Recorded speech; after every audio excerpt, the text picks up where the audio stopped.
Hi friends, good morning. అందరికి ఎలా ఉన్నారు? బాగున్నారా? నేను కూడా చాలా బాగున్నాను. మీరు కూడా బాగుండాలని మనస్ఫూర్తిగా కోరుకుంటున్నాను. సో ఈరోజు ఏంటంటే బిగ్ బాస్ గురించి చెప్పాలనుకుంటున్నాం.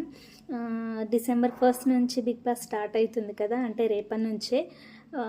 మీలో ఎంతమందికి ఎక్సైట్మెంట్ ఉంది? నాకు చాలా ఎక్సైట్మెంట్ ఉందన్నమాట. మీకు బిగ్ బాస్ 1 నుంచి 8 వరకు ఎవరు హోస్ట్ చేసింది నచ్చింది, ఎవరు హోస్టింగ్ నచ్చింది, అండ్ ఏ సీజన్ నచ్చిందో నాకు కామెంట్ రూపంలో చెప్పండి ప్లీజ్.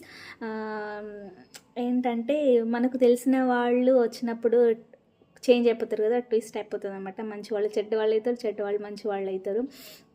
తెలియదు కదా ఎప్పుడు ఎవరు ఎట్లా చేంజ్ అవుతారో, ఎందుకంటే మనుషులం కాబట్టి. సో నా ఛానల్ని ఫాలో కండి, సబ్స్క్రైబ్ చేసుకోండి, నన్ను సపోర్ట్ చేయండి. ఈ వీడియో నచ్చినట్లయితే please like, share and subscribe చేసుకోండి ఫ్రెండ్స్. ఇప్పటి నుంచి నేను బిగ్ బాస్ వీడియోస్ కూడా చేస్తున్నాను. బాయ్.